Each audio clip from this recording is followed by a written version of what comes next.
Las obligaciones se extinguen por una serie de hechos que han sido reunidos bajo el título de modos de extinción de las obligaciones, que no tienen un carácter uniforme y que no poseen todos una eficacia igual.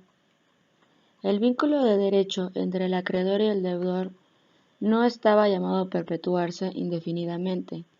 Debía llegar un modo en el que el deudor se libertara de la carga de su obligación y entonces esta última quedaba extinguida. El medio propio y natural de extinguirse toda obligación era el pago, es decir, la satisfacción del objeto de aquella por parte del deudor. En este caso existen dos tipos de modos de extinción de las obligaciones, unas que operan de pleno derecho y otras que solo producían sus efectos extintivos por vía de excepción. Los modos de extinción de las obligaciones se dividen en diferentes maneras. Unas de ellas son novación, dación en pago, compensación, confusión, remisión de deuda, prescripción y caso fortuito o fuerza mayor. Enseguida les mostraremos cómo se dividen cada uno de estos conceptos.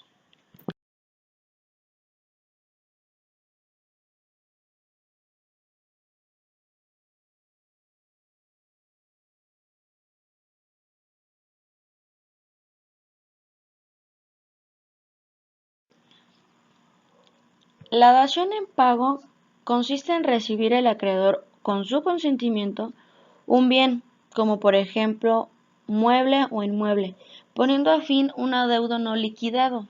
¿Qué quiere decir con esto? Que cuando tenemos una deuda con un bien en garantía, como una casa, un automóvil, y lamentablemente ya no tenemos la capacidad para seguir pagando, existe la opción de regresar el bien en cuestión a nuestro acreedor y que con eso se cancele la deuda en su totalidad.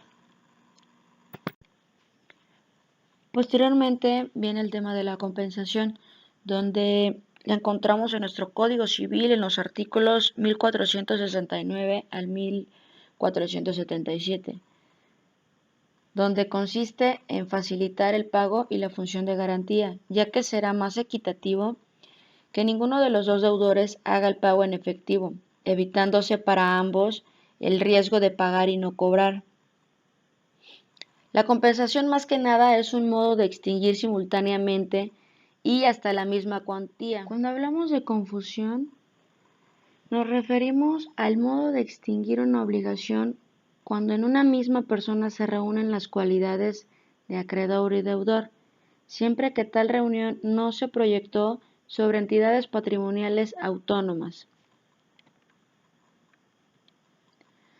Los efectos de la confusión vienen en los artículos 1626 al 1628, donde nos habla de la extinción de la obligación y cuando el legatario sea deudor del autor de la sucesión, su obligación continuará viva y cuando reciba en calidad de legado el crédito existente contra él, se extinguirá por confusión.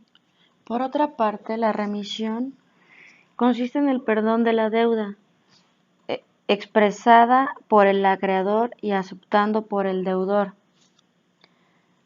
Puede también perdonarse la deuda solamente a uno de los fiadores simples, pero en este caso no se extingue la obligación del deudor ni de los demás fiadores. También debemos de saber que la remisión puede formalizarse y en los más frecuentes y ordinarios, en un solo acto en el que comparezcan el acreedor y el deudor. Ahora bien, para finalizar, si hablamos de la prescripción, esta no extingue la obligación, sino que la convierte en una obligación natural, por lo cual, si el deudor voluntariamente la paga, no puede reclamar la devolución de lo entregado, alegando que se trata de un pago sin causa. Para ello lo marca en los artículos 1508, 1507, así como los artículos 106 del Decreto de Ley del Código Civil.